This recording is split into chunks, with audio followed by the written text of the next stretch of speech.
No sé en qué estarán, habría que averiguarlo.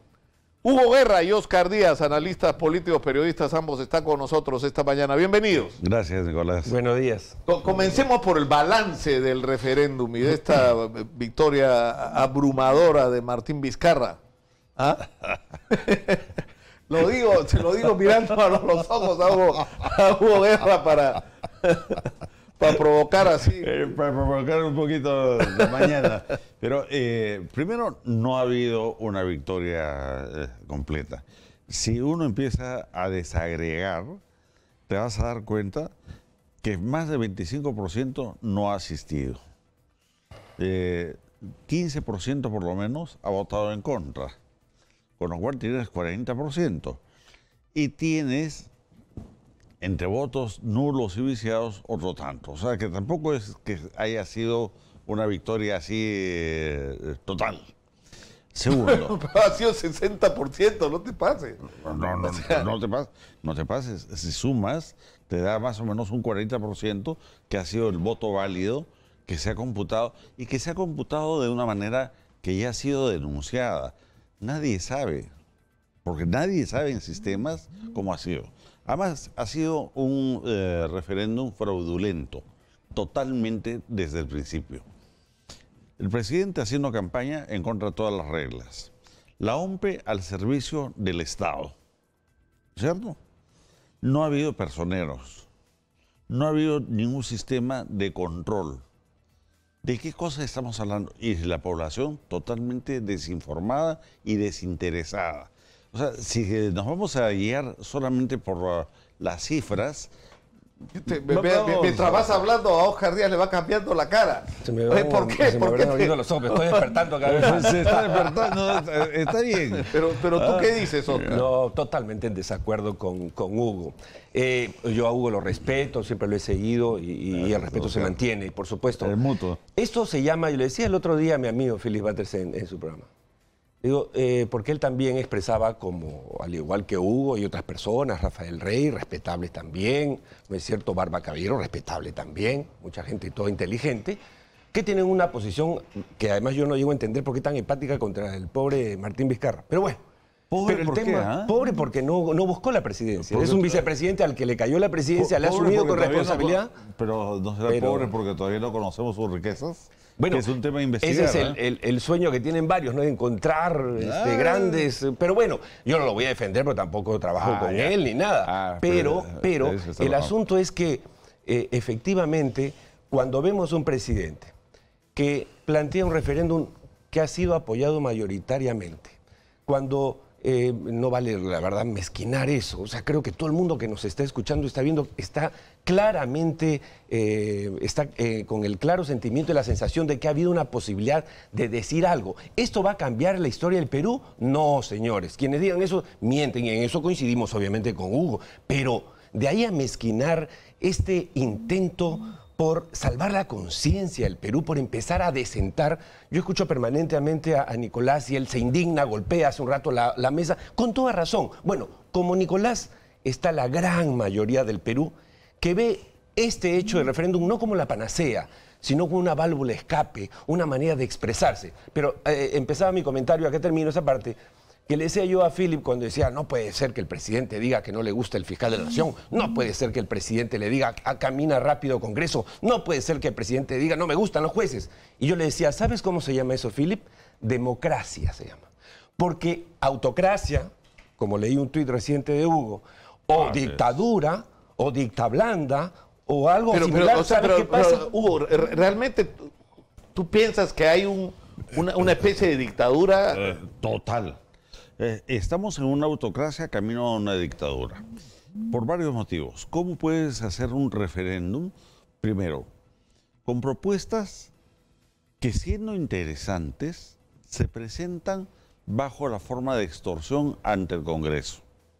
Porque fue eso. Fue contra el reloj y si ustedes no lo aprueban y en tal fecha, simplemente censuramos y cerramos el Congreso. Con espionaje contra Alan García, que es increíble. Con una campaña mediática Pero tú das absolutamente asquerosa. Pero tú das por cierto que ya existió lo del espionaje. Absolutamente. O sea, si alguien sabe de espionaje telefónico es Alan García, acuérdate de Business Track. Probablemente.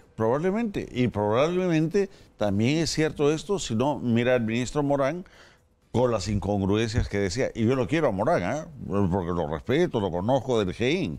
Sin embargo, ¿cómo puedes hacer un referéndum en medio de toda una campaña de desinformación mediática de esa prensa mermelera y que vive del Estado, para hacer el tapajato, ¿no? Es decir, se pasaron por encima todo el informe de Bartra, no hay sancionados, y si quieres ahora entraremos a hacer el comentario de los resultados que se tienen de la negociación con Odebrecht, que son vergonzosos. Hoy he puesto un Twitter en el que decía, yo no entiendo dónde están las centrales sindicales, dónde están los movimientos campesinos, dónde están los pulpines, las universidades, los gremios profesionales, que no salimos a la calle para quemar la ciudad por aceptar esas condiciones de rendición incondicional con Odebrecht. Y en el fondo eso es lo que ha pasado. ¿Y qué cosa es lo que se ha aprobado finalmente en el referéndum? ¿Qué? Se ha aprobado que no va a haber reelección de congresistas. Sí. Se ha aprobado una formulación muy genérica con respecto al tema del financiamiento ilegal de partidos. Totalmente y se ha aprobado algo que era urgente, que es la Junta Nacional de Justicia. Es lo único que era urgente, porque todo lo demás no es verdad. No, incluso lo de la bicameralidad debate que se ha rechazado, había tiempo para discutir eso, ¿no? No hubo ningún debate serio, y como siempre voy a tener que citar a un común amigo y maestro y colega mío en la universidad, Enrique Bernales. Fue a propósito de 4 mamarrachos que presentó el Ejecutivo y que el Congreso ha tenido la capacidad de enmendarlos parcialmente. Pero para que esto se ponga en orden, por mucho que Daniel Salaverry haya convocado a la continuación de la legislatura, ¿qué cosa vamos a tener? Nada, porque el Congreso está en contra de esto. Mejor va a ser la disolución que plantea Vitocho García Belaunde, porque finalmente necesitas Vitocho está, o sea, digamos, hay una parte de convicción y otra de interés, ¿no es cierto? Si algún partido le está yendo bien en el Perú en este momento es Acción Popular. O sea, y si hay una elección, uno de los pocos partidos que quedaría parado. O sea, yo creo sinceramente que si hay una elección hoy, el fujimorismo no llega al 10% y el APRA desaparece. Probablemente. Ni un congresista va a tener el APRA. Probablemente, pero ¿no? Hablemos desde el aspecto absolutamente democrático y técnico. Se necesita un cambio de no menos 67 artículos de la Constitución para darle una forma más o menos, para parchar la Constitución. Pero toda esta idea... Nicolás, podemos hablar horas con Hugo y con gente tan inteligente como él de todo lo que nos parece que podría ser, habría sido, no se hubiese preguntado 4 preguntas, sino 5 o 7, no se hubiese hecho así, sino asá.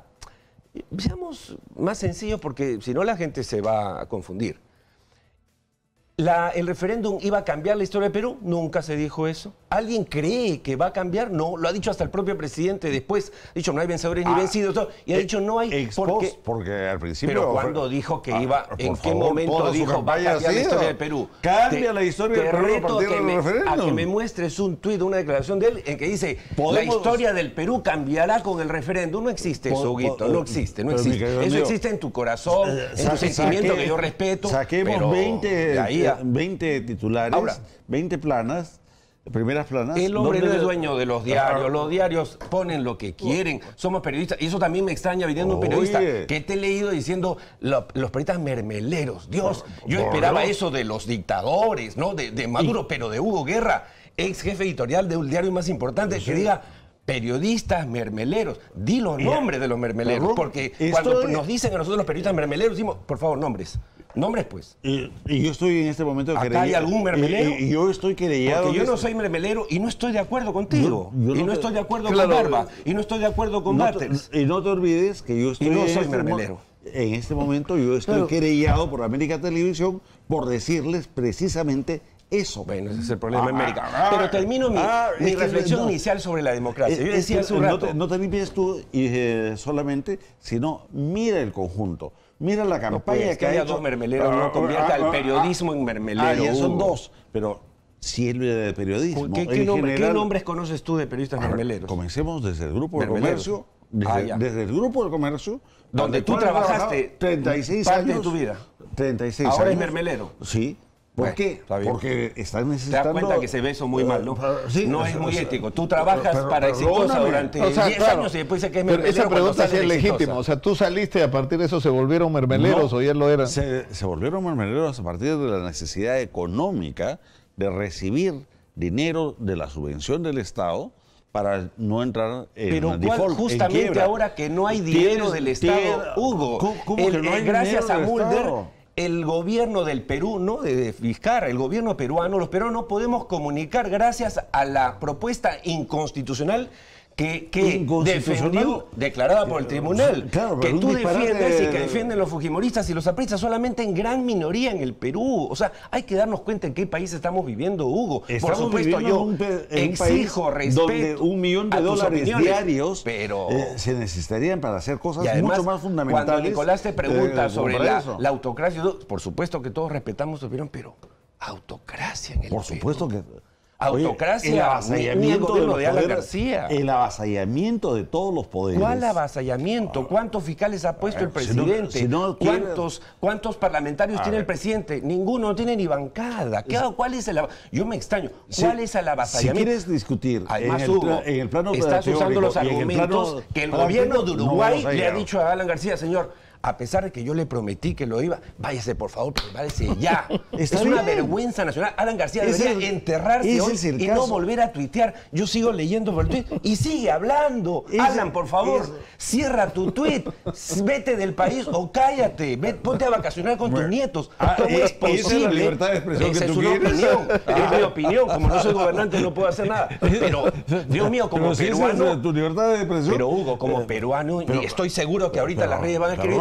¿Cómo es posible que el señor, que fue 2 veces elegido presidente, use embarrar a su país para librarse de la justicia? Y encima el país al que le pide asilo le dice, vete, regresa a tu país. Y él sigue declarando. A ver, escuchemos a Hugo. Increíble. Eso es lo más maniqueo que has podido decir ahora.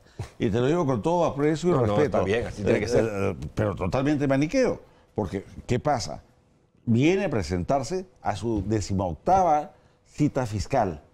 Y acá, faltando horas, le advierten que va a ser detenido. Sus informantes en la Fiscalía Anticorrupción. Como los tienen sus todos. Informantes. Como los tiene IDL y como los tienen muchos otros. Pero no están enjuiciados pues los de IDL, no están investigados, Hugo. Perdón. Está investigado Alan García, investigado nada más. IDL no acusado. IDL ya está bajo investigación. Acuérdate que Chavarría lo inició. Pero entremos los enemigos de los caviar. Yo no soy caviar, yo no sé por qué los tratan de minimizar a los caviar. Yo no soy caviar. Hay una cosa que yo no entiendo. ¿Por qué uno tiene que escoger? Yo pregunto, ¿por qué uno tiene que escoger en el Perú si eres caviar o si eres fujiaprista? Y si no me da la gana hacer ninguna de las dos maniqueísmo. cosas... No, pero escúchame, pero la inmensa mayoría de los peruanos no se identifica con ninguno de los dos lados. Maniqueísmo puro. Lo que pasa es que quienes defendemos el tema constitucional, inmediatamente somos asimilados a los fujiapristas. Inmediatamente. Claro, pero por ejemplo, ¿tú crees que Alan García es un perseguido político en el Perú? Por supuesto que sí. Por supuesto que entonces, sí. ¿Cómo quieres que no te diga, pues? O sea, que no te pongan en ese bando. O sea, que me lo pongan, si quieren ponérmelo, pero mal puesto. Porque acá hay una cosa que es bien clara. Él tiene que asilarse o buscar desesperadamente el asilo por 2 motivos. Primero, hubo un intento de golpe de Estado que lo hemos hablado contigo. Hubo maniobras una semana antes. Eso lo inventó Alan García desde Madrid. No va a haber golpe de Estado, dijo. No lo inventó. Yo he descubierto últimamente que ha pasado de periodista a novelista. Tiene una imaginación espectacular, sorprendente. ¿Dónde está el golpe de Estado? Me extraña que además, perdón, el gobierno, hablando en serio, Hugo, el gobierno de Ecuador, de Uruguay, Sí, el gobierno de Uruguay, no una persona, el gobierno le ha dicho, señor García, usted nos miente, nos quiere sorprender, su país no es una dictadura, es una democracia, hay independencia de poderes, así que por favor regrese y váyase a ser juzgado. A ver, con el copamiento de la Fiscalía, con el copamiento de la Fiscalía, el intento o también persigue Uruguay a Alan García, también lo persigue. Pero si no me dejas explicarte, no te lo voy a poder explicar. Con el copamiento de la Fiscalía, el intento de copamiento del Poder Judicial, con la forma cada vez más autocrática del señor Vizcarra, casi dictatorial, ¿ya? Porque ahora va a gobernar la masa, va a gobernar el pueblo, va a gobernar la opinión pública. La mayoría, no que es la democracia, se supone. O sea, si el referéndum tiene 85, 88% a favor de las posiciones presidenciales. De los válidos. Que eso lo convierte en dictador. Bueno, de los válidos. De los válidos. Pero sí, por supuesto que sí. Autócrata. No tiene ninguna... Copamiento. ¿Cuál copamiento? ¿Cuántos fiscales, tú que estás bien informado, posiblemente mejor yo, cuántos fiscales ha puesto ahí que son suyos el presidente? A ver, ¿y a cuántos han mantenido?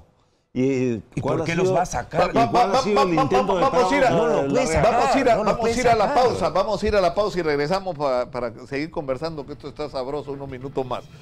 Volvemos, esto es Exitosa, la radio del Perú. Regresamos.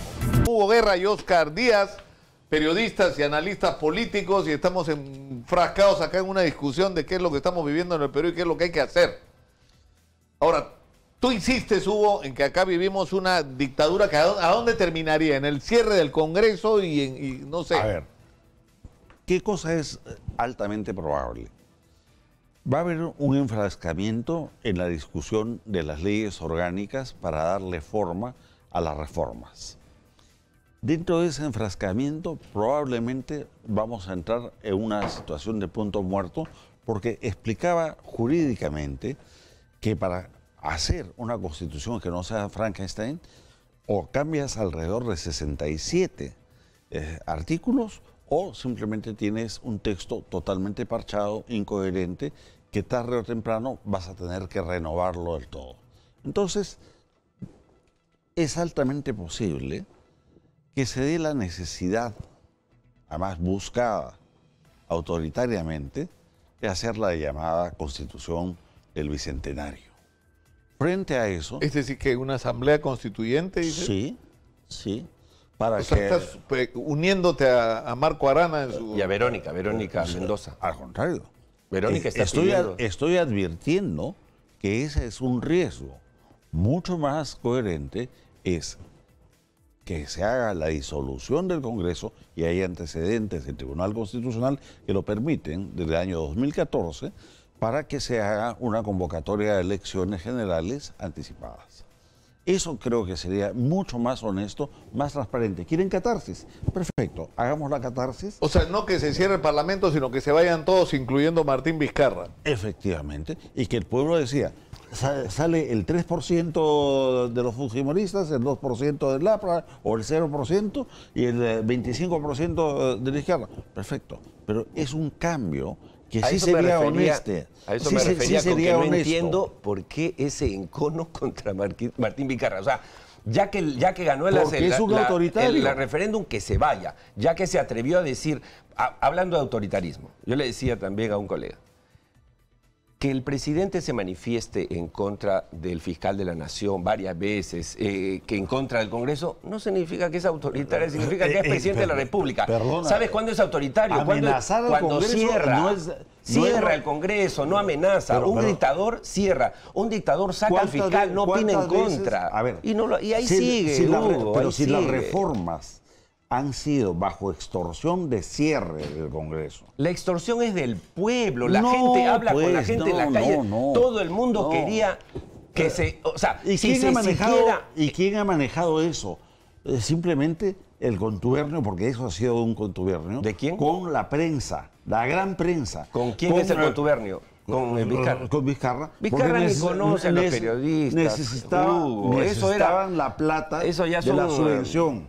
Es como con las teorías conspirativas de Illuminati. Lo único que falta es que Vizcarra también es Illuminati. No. Y no es así, pues. Si algo no tiene el señor Vizcarra, entonces escúchame, si algo, nivel, ¿no? Y yo no ridiculizo tu posición, sino la de quienes piensan que creando teorías conspirativas van a ganar algo. Y no va a ganar porque la realidad les dice que eso no es verdad. A ver, reitero, el presidente está diciendo en 7 idiomas que no le gusta el fiscal de la Nación, que le parece inmoral, que no debería. ¿Y dónde está el fiscal de la Nación? Pregunto, Hugo. El conspirador Vizcarra está en su puesto. ¿Y quién lo aupa?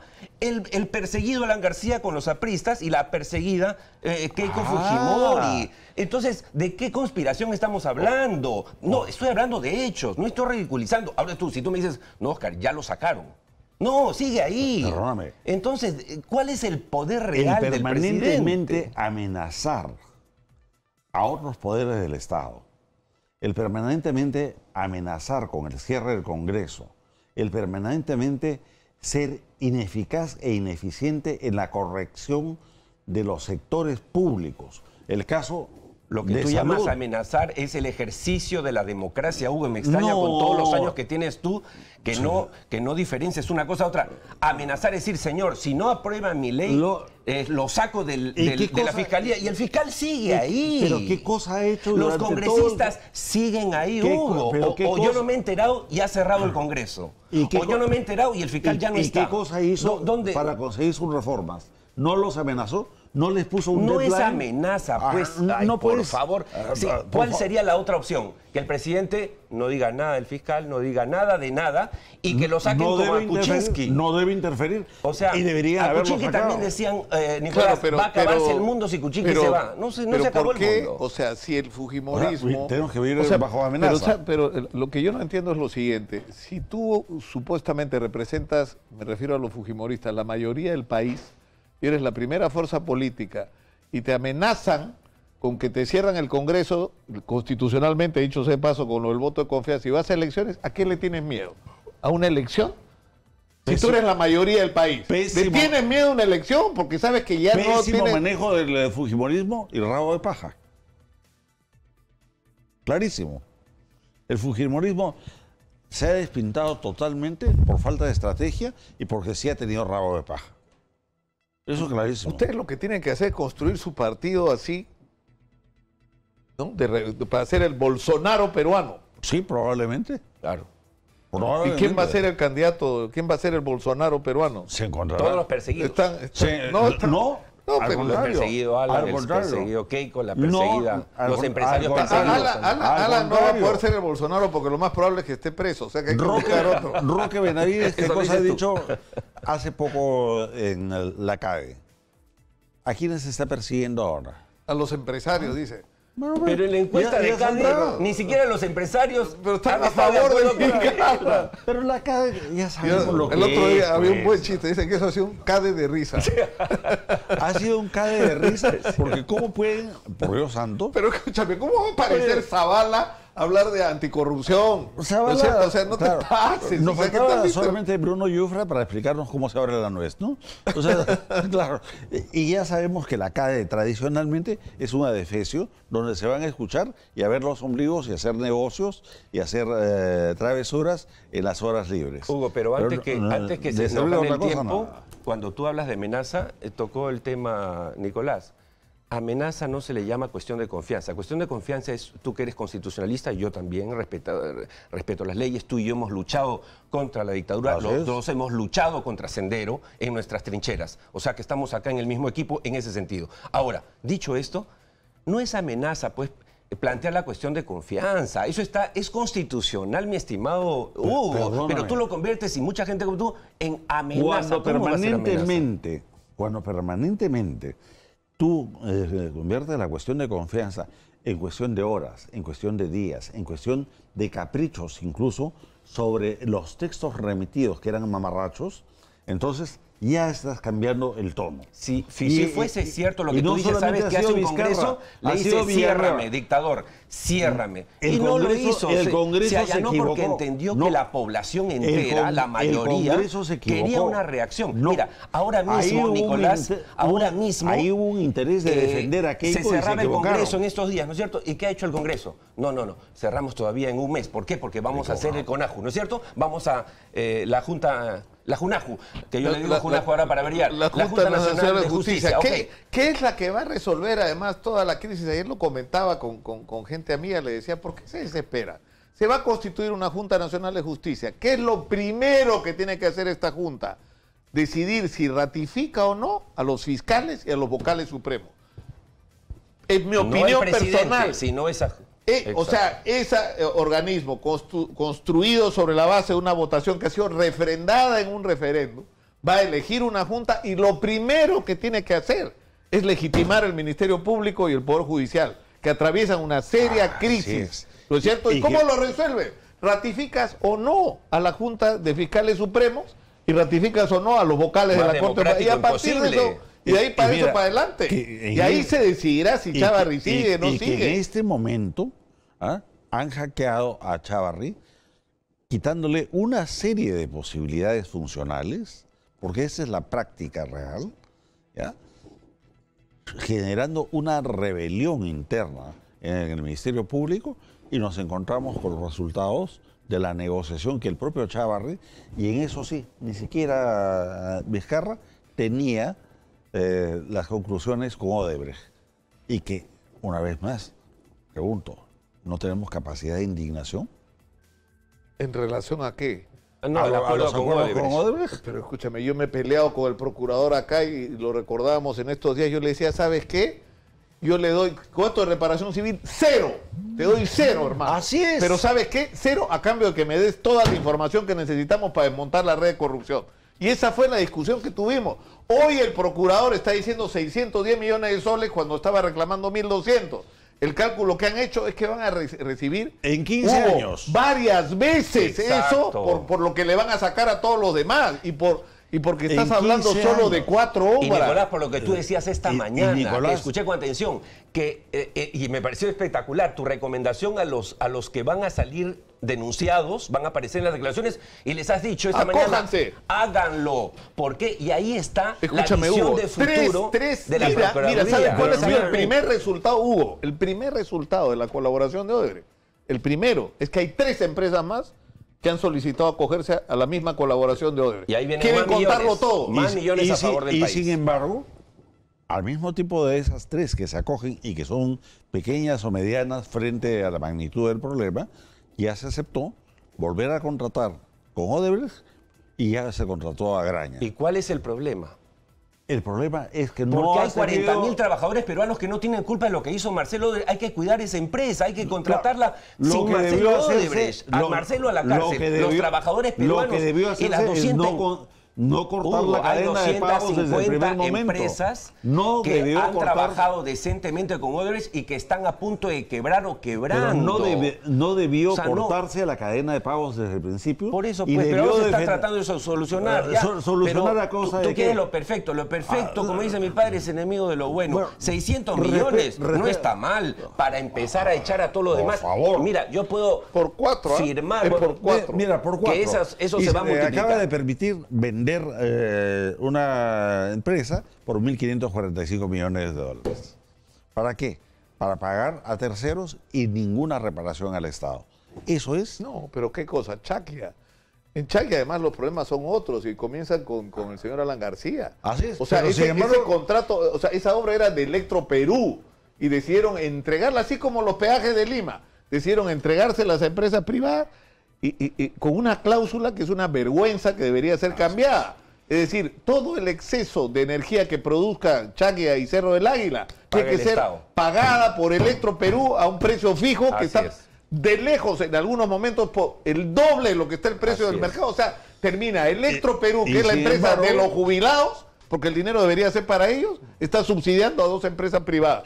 Es una vergüenza, y eso es culpa de ¿qué? Del estudio Rubio, de quién firmó esos contratos, Cecilia Blume, Alan García. Que no son y este gobierno lo que ¿eh? está haciendo, Hugo, es un control de daños. Lo podemos criticar. Yo estoy de acuerdo contigo. Mira, podemos hablar horas y días si no es 600, si es 800, si es 500. Pero lo que dice Nicolás es cierto. Tienes el caso de Chinchero. Ya se recomienzan las obras. ¿Se ha aclarado cómo vamos a salir del arbitraje? Se ha aclarado que vamos a terminar pagando entre 385 y 550 millones de dólares. No tendríamos por qué. Y yo creo que ahí hay que replantear la defensa del Estado de una manera mucho más agresiva. Yo creo que el Estado peruano revisa el hándicap pero por eso pues, o sea, pero yo creo que tenemos que comenzar la obra. Mira, yo creo que si tenemos que cambiar el chip, eso. porque por ejemplo, se está planteando el mismo argumento en relación a la cancelación de los contratos de las rutas de Lima y Línea Amarilla. O sea, no es que ellos nos van a denunciar, nosotros vamos a ir a denunciarlos a ellos, porque pagaron comisiones ilegales y financiaron ilegalmente campaña, porque hicieron un contrato que perjudica seriamente el interés público, Nicolás, que es un argumento contractual. Antes de continuar una obra, lo que primero que tienes que hacer es sanear. No puedes continuar una obra si tú no tienes el saneamiento previo. Eso es lógico. Si no, nos va a volver a pasar lo anterior, que se va a cortar la cadena de pagos, vas a tener que firmar adendas o vas a tener que subvencionar. Primero soluciona y después sigue. Pero en sí. fin, tenemos que ir terminando. Sí, hace un rato Hugo decía que hay dos grupos de peruanos, etc. Yo creo que los dos grupos son los que queremos no sobar al gobierno ni decir que todo está bien, sino que queremos ver un Perú mejor, que vemos en el referéndum una válvula de escape. ¿Qué flotación usan? En el, no sé, la que quiera, no se puede decir nombres por comercial. Pero, y los que siguen atados al pasado, que todo pasado fue mejor con Fujimori, el pasado con Alan fue mejor. O sea, ¿con quién están comparando para ser tan inmisericordios con este gobierno que acaba de asumir hace 8 meses, no hace 6 años? O sea, 8 meses en los que no ha hecho nada. Se va a devolver el 30% del presupuesto por incapacidad. Tenemos... Bueno, el 80% se siente bien con ese gobierno que no ha hecho nada y hay que respetar a ese 80%. Sí, claro. Hay que respetarlo. Por supuesto. Respetarlo, nada más. No coincidir, pero respetarlo, sí, yo lo respeto. La versión leninista... Porque la gente no es tonta, la gente sabe que el referéndum no ha terminado con la inseguridad, no ha terminado con la parálisis de la economía. Esa es la versión leninista esa es una del tarea respeto pendiente. a las masas, ¿no? Pero que, sin embargo, ya sabemos que históricamente el respeto a las masas no sirvió para nada. Lo que necesitamos es un gobierno eficiente. Cierto. Y necesitamos que en 8 meses haya dado apoyemos, en vez de dispararle, apoyemos para que sea vamos a terminar este apasionado debate por el día de hoy. Yo les agradezco mucho a nuestros invitados por estar acá. Gracias. Y ponerle esas ganas para defender sus puntos de vista. Como ustedes saben, este es un espacio abierto, que es de lo que se trata. O sea, yo creo que lo bueno que ha tenido el referéndum que nos ha obligado a discutir a todos en la casa, la gente preguntándose, oye, ¿qué es esto de la bicameralidad y si nos conviene o no que se reelijan los...